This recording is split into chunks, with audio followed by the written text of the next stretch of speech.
Việt Nguyễn mến chào anh chị em và các bạn. Cách trộn đất để mình trồng rau. Ở đây Việt Nguyễn trồng mấy cái đọt non từ cái rau húng lủi. Mới có 5 ngày thôi mà rễ mọc chi chít hết. Nhìn thấy mê chưa? Nếu anh chị em mình thấy thích thì cùng Việt Nguyễn thực hiện cách làm nè. Trước tiên thì mình sẽ sử dụng là 20% xơ dừa. Ở đây nó vừa có xơ dừa rồi vừa có cái rơm rạ nữa. Hôm bữa đi ra chợ đầu mối mua đồ á, cái nó có một ít rơm rạ mình mang về.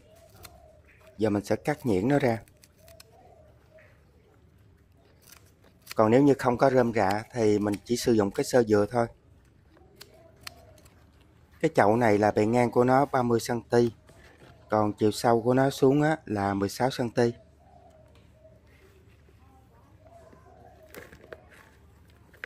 Trước tiên mình sẽ cho một ít cái xơ dừa lót ở bên dưới cái chậu.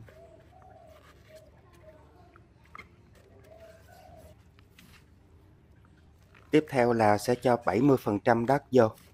Mấy cái đất này là đất ngoài vườn hoặc là những cái đất cũ ở trong mấy cái chậu trước á, mình cho vô.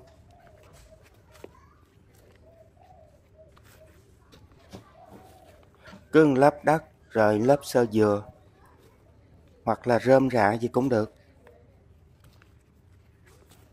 Cho thêm một lớp đất ở trên mặt nữa. Do là ở đây mình trồng rau cho nên mình mới trộn đất theo cách này. Nếu như anh chị mình trồng cây kiểng á, thì mình cứ trộn vô hết luôn. Tiếp theo mình sẽ sử dụng thêm một ít cái phân trùng quế, khoảng 10% mình rắc ở trên cái bề mặt. Mình làm cách này á, khi mình gieo mầm xuống á, cây cối nó phát triển rất là nhanh. Ở đây Việt Nguyễn có cái chậu rau húng lủi. Thay vì húng lủi á, là phải trồng từ nhánh, rồi mình phải chọn cái nhánh già nữa. Còn ở đây á, là Việt Nguyễn chơi hết mấy cái đọt non luôn. Mình cứ cắt mấy cái đọt non khoảng chừng như 3cm hoặc là 4cm. Mình thấy trồng cái đọt non á, nó lên rễ nó còn nhanh hơn là mình trồng những cái nhánh già. Tiếp theo bây giờ mình sẽ tỉa bớt những cái lá già bên dưới đi. Chỉ chừa lại khoảng chừng 2 đến 3 lá thôi. Những cái lá nhỏ nhỏ bên trên á, mình chừa lại. Mình phải chừa lá thì cây nó mới quang hợp được. Mà để lá nhiều quá đó thì cái bộ rễ nó khó phát triển lắm.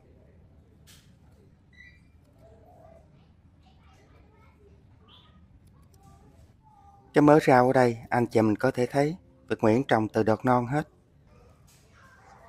Mấy cái nhánh rau húng lủi mình cắt xong, mình cho vô tô nước ngâm.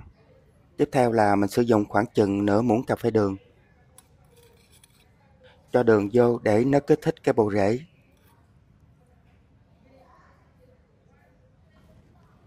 Nếu như mình không sử dụng đường á, thì cách tốt nhất mình nên sử dụng cái thuốc kích rễ GOT 2. Cái thuốc kích rễ GOT 2 này mình có thể mua ở những tiệm cây kiểng bán có mấy ngàn thôi, khoảng 10.000 đổ lại. Mình cho vô khoảng chừng 2 đến 3 giọt. Việt Nguyễn thấy á, cách tốt nhất là mình nên sử dụng cái thuốc kích rễ này. Mình cho vô mấy ngày là nó sẽ mọc rễ rất là nhiều. Thay vì phải cho đường rồi làm thuốc kích rễ nữa mất thời gian lắm. Cứ sử dụng cái thuốc kích rễ luôn cho nhanh. Để sử dụng được cái chậu rau húng lủi lâu dài thì mình sẽ bón vô một ít cái phân trùng quế. Khoảng chừng 1 nắm tay thôi, mình rắc đều vô.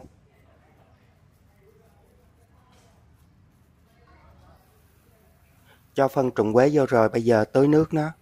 Tưới nước để cái phân trùng quế nó phân hủy nhanh thì cây cối nó mới hấp thụ tốt được.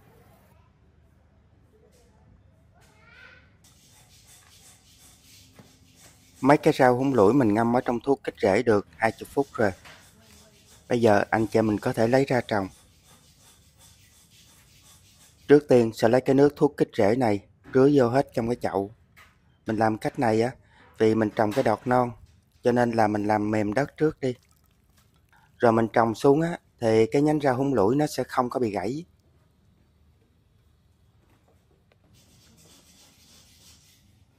Vì là cái đọt non nó sẽ mềm mại lắm.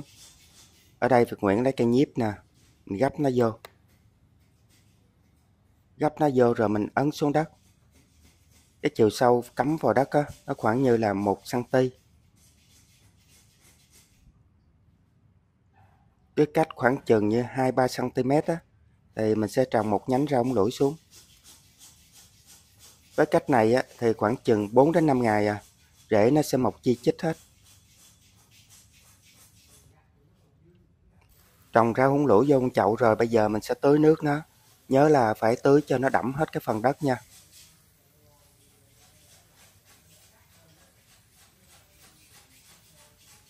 Việt Nguyễn thấy trồng rau mà từ đọt á, thì mình sẽ nhanh thu hoạch hơn là mình trồng những cái nhánh già.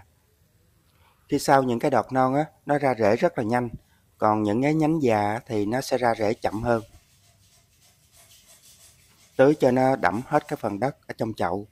Thì 1-2 hôm á, rồi anh chị mình thấy đất nó khô á, thì mình sẽ xịt nước vô một lần.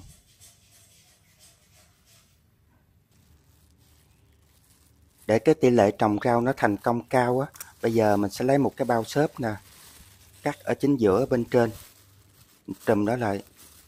Với cái cách mà mình trồng rau xong rồi cái mình trùm nó lại như vậy á, giống như là mình tạo cái ngôi nhà kính cho nó, thì cái tỷ lệ thành công của nó rất là cao, dường như là 100% luôn.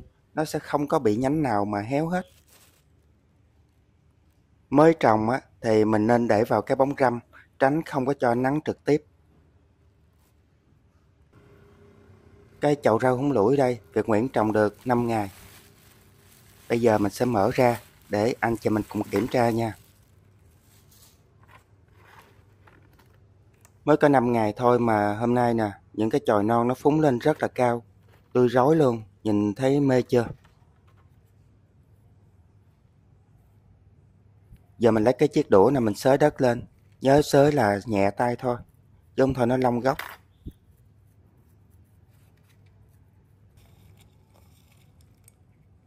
Lúc này cái bộ rễ nó cũng đã phát triển. Bây giờ Việt Nguyễn sẽ bón vô một ít cái phân hữu cơ dạng viên. Mình cho vô khoảng chừng 10 mấy 20 viên thôi. Nếu như không có phân hữu cơ dạng viên này á, thì mình có thể bón một ít cái phân trùng quế vô.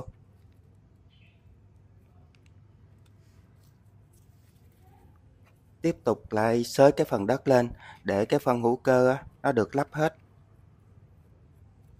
Với cái cách trồng rau này á, thì khoảng chừng 15 ngày thôi thì anh cho mình sẽ thu hoạch được.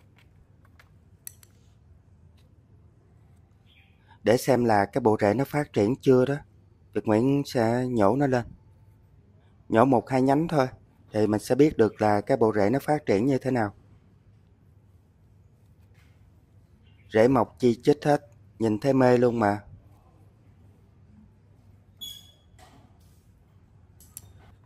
Bình thường mà ở nhà trồng, khi thấy những cái chồi non nó phúng lên cao như vậy á, là biết được cái bộ rễ nó đã phát triển, không cần phải nhổ lên. Ở đây là do Việt Nguyễn làm video nên bắt buộc mình phải nhổ lên để anh chị mình cùng kiểm tra. Hàng ngày thì mình sẽ tưới nước nó một lần, sáng hoặc là chiều. Nếu có thời gian á, thì mình sẽ tưới 2 lần, rồi sẽ để nó ra ngoài nắng trực tiếp khoảng chừng 15 ngày. Anh chị em mình có thể thu hoạch. Và video hôm nay Việt Nguyễn chia sẻ đến đây cũng tạm kết thúc. Xin chào và hẹn gặp lại tất cả các bạn ở video kỳ tới.